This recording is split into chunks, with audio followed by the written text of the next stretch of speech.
하나님의 말씀 이사야 13장입니다.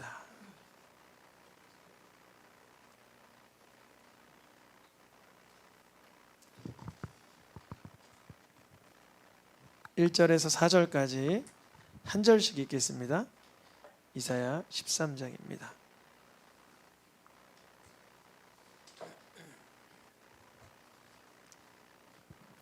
아모스의 아들 이사야가 바벨론에 대하여 받은 경고라. 너희는 민둥산 위에 기치를 세우고 소리를 높여 그들을 부르며 손을 흔들어 그들을 존귀한 자의 문에 들어가게 하라. 내가 거룩하게 구별할 자들에게 명령하고 나의 위엄을 기뻐하는 용사들을 불러 나의 노여움을 전하게 하였느니라. 산에서 무리의 소리가 나며 많은 백성의 소리 같으니 곧 열국 민족이 함께 모여 떠드는 소리라. 만군의 여호와께서 싸움을 위하여 군대를 검열하심이로다. 아멘. 성경 읽다 보면 우리가 지금 2절 읽었는데 성도님들 아주 힘드셨을 것 같아요. 한국말 글씨는 읽었지만 무얼 말하고자 하는지 문맥이나 정황이 잘 안 보여요. 저도 예언서, 선지서 중간에 관두고 싶을 때가 여러 번 있습니다. 근데요, 하는 거예요. 왜냐면 이를 악물고 막 때로는 두뇌가 터질 것 같고 막 그래도 읽고 또 읽고 새 번역본으로 읽고 다시 한번 고민하고 쓰러지고 다시 또 보고 하는 거예요. 그래서 성도님들도 좀 벅찰 때 있지만 주님이 조금이라도 주시는 은혜와 그 음성이 있으면 좋겠습니다. 이사야 선지자, 성경에는요 보면 선지서, 예언서, 선지서 같은 말이죠. 이게 남유다, 북이스라엘, 통일 이스라엘에만 국한된 예언이 아니라 이스라엘의 주변국들에 대한 예언이 자주 등장해요. 오늘 1절에 어디에 대한 경고래요? 바벨론에 대하여 받은 경고라, 이렇게 기록된 것처럼 이 이사야서에도 이사야는 남유다 선지자고 유다 백성들에게 책망을 하든 축복을 하든 하면 되는데 그 주변 국가들에게다가도 예언을 전한다는 거죠. 아모스 선지자랑 동시대 사람, 미가 선지자도 있지만 이사야 선지자 초기 때, 이사야 첫 선지자 시작을 할 때 남쪽에서 북쪽으로 파송했던 선지자가 하나 있어요. 아모스라는 선지자인데요. 예전에 했었어요, 저희는. 근데 아모스 선지서에도 보면 구조가 어떻게 되어 있냐면 이게 아모스 선지서에서 말하고 있는 주변 국가들에 대한 예언이에요. 첫 번째는 다메세가, 암모나, 모아바, 에도마, 다메색 다음에 가사네요. 다메세가, 가사야, 두로야, 에도마, 그 다음에 암모나, 모아바, 그 다음 유다야, 그리고 북이스라엘아, 이렇게 예언을 주었었어요. 저희 예전에 했었어요. 이걸 어떻게 표현했냐면 또아리 트는 회오리 같이 밖에서부터 이렇게 책망을 하다가 점점점 구심점에 있는 이스라엘, 그런데 또 말이야 또, 이렇게 아모스 선지자가 했던 그 방법입니다. 아모스 선지자도 이사야 선지자 초기 때 북쪽에서 같이 활약하던 선지자인데 북이스라엘의 주변국들, 이사야 입장에서는 남유다의 주변국들에 대한 예언, 심판 예언이 함께 기록되어 있어요.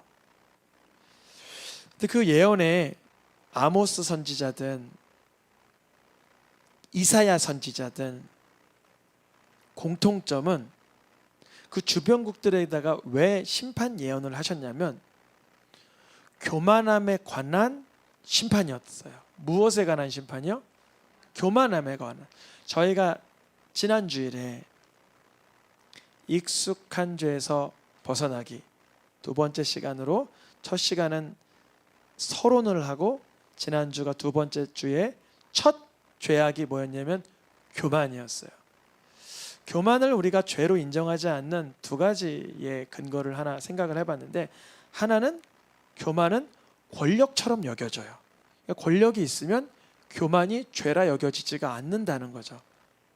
나는 이만한 레벨의 권력이 있으니까 이만한 태도가 적당하다라고 여겨지고, 또 하나는 요즘 시대가 교만에 대한 매력, 교만이 매력적이라 여기는 그런 특이한 사회적인 풍토 때문에 그 아이돌 가수 같은 거 보면 제가 표현하기는 눈이 이렇게 올라갔다고.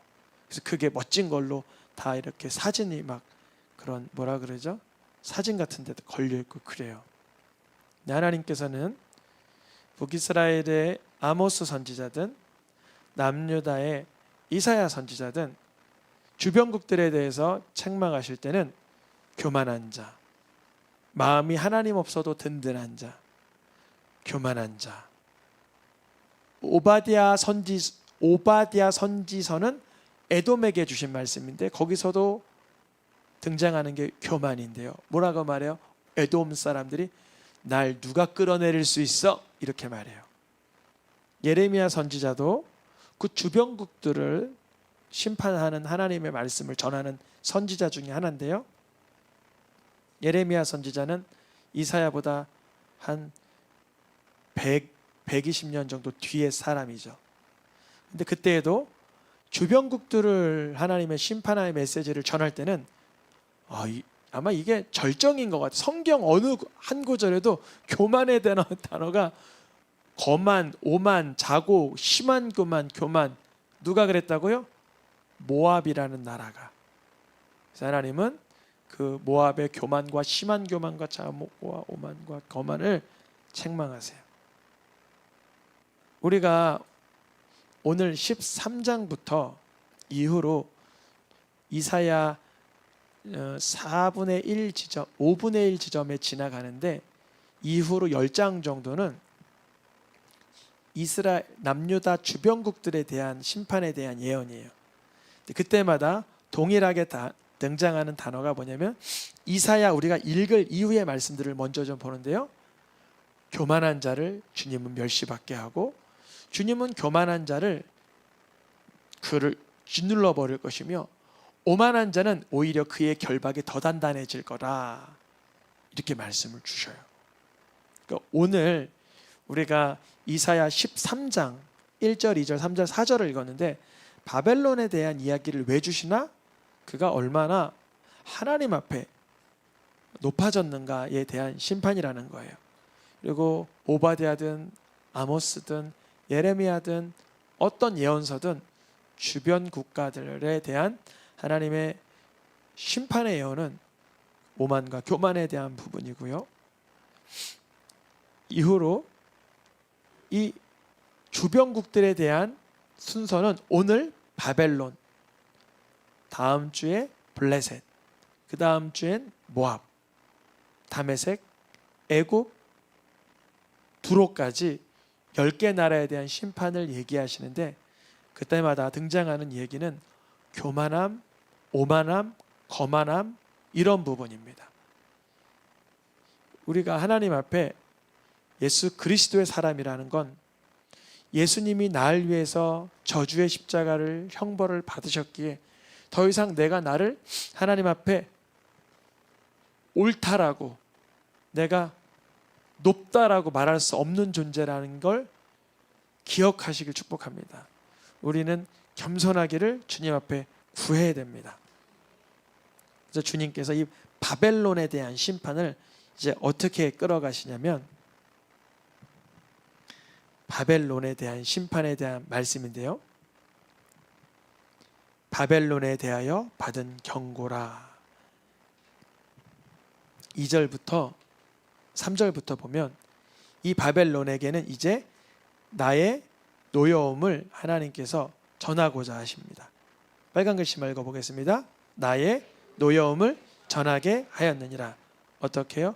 용사들을 통해서 군대를 통하여 바벨론이라는 나라에게 하나님이 그 교만함을 싫어하신다는 걸 전하게 하신다는 건데요. 이사야 선지자가 활약할 때는 북쪽에 이스라엘이 아수르에게 공격당하는 아수르가 전성기였어요. 아직 바벨론은 전성기가 아니었어요. 고대 바벨로니아는 전성기가 있었지만 지금 이사야가 살아있는 이 시대는 신바벨론이라고 바벨론의 무리는 아직 적은 무리였어요. 근데 그때도 하나님은 그 바벨론의 그 교만함의 태도를 미리 진작 보신 거예요. 여러분, 우리 가운데 혹시라도 교만한 그 요소와 싹이 있으면 주님 앞에 아파하실 수 있길 축복합니다. 단숨에 잘라지지 않는다 하더라도 높아진 마음, 교만한 마음은 주님이 안 기뻐하는 걸 아시고 가슴을 치고 애통하셔야 되는 거예요. 그래서 하나님께서 이 바벨론, 아직은 작은 나라예요. 아수르가 강대국이기 때문에 후발주자가 바벨론, 그 땅을 하나님께서는 교만함이 지속되면 멸할 거다. 그게 바로 여호와의 날이라. 여호와의 날은 겸손한 자들에게는 은혜 가운데 구원의 날, 교만한 자들에게는 멸망 가운데 심판의 날이 되는 거예요. 바벨론을 공격하는 그 병기, 진노의 병기들은 누구냐면 조금 뒤에 등장합니다. 아수르, 바벨론, 그 다음 메대. 메대 나라가 바벨론을 진멸하는 병기로 쓰이게 돼요. 근데 그 바벨론이 교만할 때는 누가 감히 나를 어찌할 수 있겠어, 이런 마음을 갖지만 그네들의 교만함의 속에서 손의 힘은 풀리게 되고 마음은 녹아내리게 되며 슬픔과 괴로움과 고통 때문에 놀라게 될 것이다. 그게 바로 교만한 자가 맞이하게 될 여호와의 날이라. 그날이 이르면 죄인들, 다른 말로 거만하고 오만하고 교만하던 자들은 멸하게 되고 빛을 비추더라도 빛을 느끼질 못할 정도로 어두움이 드리워질 것이다.